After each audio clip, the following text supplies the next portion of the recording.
Hello, bookish friends. I don't usually freak out mid-year. I usually freak out early December, and I'll read 20 books in December to catch up to my goal. But you know what? It makes more sense to freak out 6 months before the year's up, so my freaking out is dispersed over 6 months of the year. It's probably better for my mental health, so this is great. This is really good for me. We're pretty much exactly halfway through the year. It's 6th of July right now, so let's check how my reading is going for 2020. So on my Goodreads, for 2020, I put 60 books as my reading challenge, which is a lot of books for me. I started my goal at 40 books to read for this year, but then I upped it to 60 because I started reading a lot at the start of the year and I was so ahead of my goal. I was like, you know, I could read more than 40. I could read 60. And it just that's what happened. I have 60 books to read, and so far on the 6th of July, I have read 31 books. So I'm pretty much just on point, or if not, a little bit ahead. I'm really proud of myself. I'm keeping up with this with a lot of middle grade comics and graphic novels. So to actually get to the questions now, best book that you've read in 2020.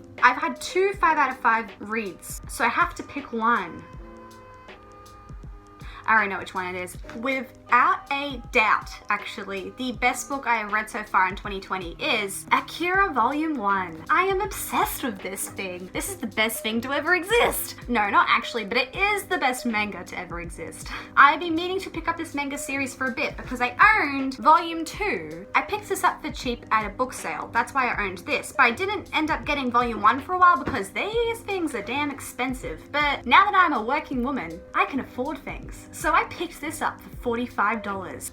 Jeez. But you know what? It was worth every single dollar, dude. This book was so freaking delicious. I ate this thing up in like a few hours, and I am so excited to read this baby, and I'm so excited that there's another 4 of them after this one. I'm just so here for this, and I'm so excited to watch the movie after these, because apparently the anime movie is also really good. Anyway, let's move on. Best sequel you've read so far in 2020. I'm sure it's gonna be this when I do read it. But okay, so far, the best sequel that I read of this year is, without a doubt, the first book that I read of this year. I think it's what started my love for reading in 2020, and it's why I can read so much, because I'm just having a really good reading year, and it started off with this beauty, this beautiful sequel. It is Margaret Atwood, The Testaments. This book, oh my god, this book blew me out of the water, dude. This book was so good. So here's the thing. I read The Handmaid's Tale, which is the first book to this, a while ago. It's a dystopian classic. I personally love dystopian classics, so I read that book. It was slow,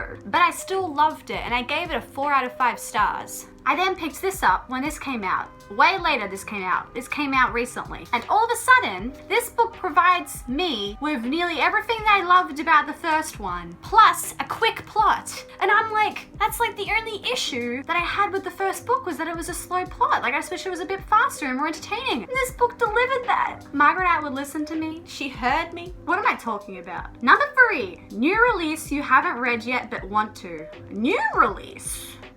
Oh, I know. So the new release that I picked up this year, and I want to read but I haven't read yet, would be A Ballad of Songbirds and Snakes by Suzanne Collins. I am excited for this. I know that this has very mixed reviews. There's a lot of people that don't like it, and I might be banking a lot on the fact that, like, I've heard that this book is very political, and I love politics, and I love character studies, and when books are centered around bad people or gray area people. So those things all tick the boxes for me. So I feel like this could be a book that I could like. I'm trying to go into this book as blind as possible, which is really hard because there's so many recommended videos on YouTube about this book. It's also a freaking, this book's heavy, dude. This book is under 500 pages. It literally looks like it's 700 pages. Like, what is going on with that copy that I have? Oh my god, I just reread the question. It said most anticipated release for the second half of the year.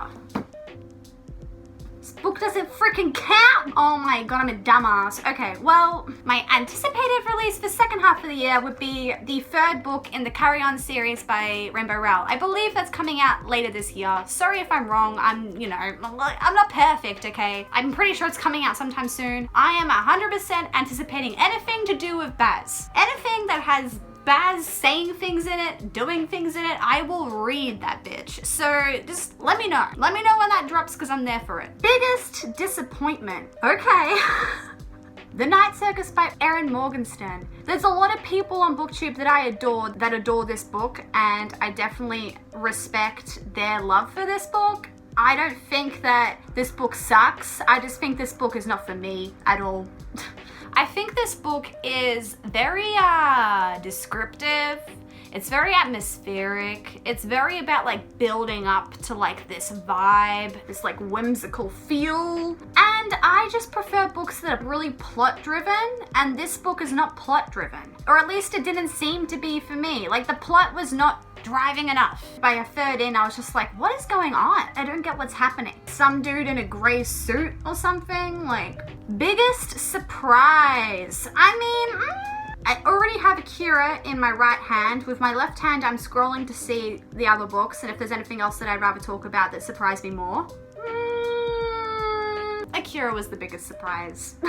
My reread of Twilight was close second, but the thing with that is that it wasn't as surprising as Akira because it was a reread and I did give it a 4 out of 5 the first time, so it does make sense. But this book being as good as it is, I didn't expect that at all. Like, there wasn't even like the idea of that in my head before I read it. And all of a sudden, I'm like, I have a new favorite book. That doesn't happen very often. Favorite new author, debut, or new to you?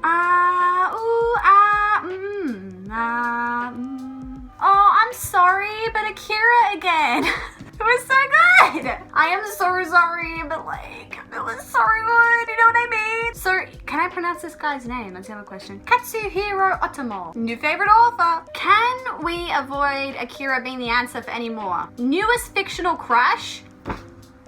Oh my god, I have an answer for this and it's absolutely hilarious. So, he might have been your fictional crush 10 years ago, but he's my fictional crush right now. And maybe he was also my fictional crush 10 years ago, but I forgot. But I re-fell in love with him then. It's Edward Cullen from Twilight. He's so freaking cute. Here's the thing with Edward Cullen. He's creepy sometimes, 100%, but then he also just says some things sometimes where I'm like, damn. There were times where Edward Cullen gave me the butterflies. That's what I'm trying to say. A book that made you cry. The only book that made me cry, actually. And the Mountains Echoed by Khaled Hosseini. This book had me bawling in the last 5 pages of it. Usually a Khaled Hosseini book makes me cry way more than this one did. So on the Khaled Hosseini Richter scale, it was like a 1. But in relation to just like a book Richter scale, it still was like a 8. You know what it does do though? It makes me want to go reread A Thousand Splendid Suns, my favorite book by him. If you do want something to cry to, I recommend anything by Khaled Hosseini. A book that made you happy. I'm not happy very often. For this, I had to go with Heartstopper Volume 1. Even though Heartstopper Volume 3 pissed me the hell off, but this book was beautiful. This book made me smile so much and made me so giggly. I was as happy reading this book as I was mad about reading the third one. Most beautiful book that you have bought this year or received. The most beautiful book that I have bought this year would be The Boy, the Mole, the Fox and the Horse by Charlie someone. Macquarie. This book is just as beautiful on the inside as it is on the outside. This book is just a warm hug. It tells you so many things that you already know, but it's nice to be reminded of, if that makes sense. I just randomly opened the page up here and it just says like, imagine how we would be if we were less afraid. And then it just has like a really cute illustration. It's really cute, you know, and the illustrations are just like to die for, and then the quotes are also just super nice and like very thought-provoking. Yeah, I recommend this to anyone as well. Like, this should be a must-read essentially, and it literally takes 2 seconds to read these types of books because I read a lot of books that are short, if you haven't noticed. And lastly, what books do you need to read by the end of the year?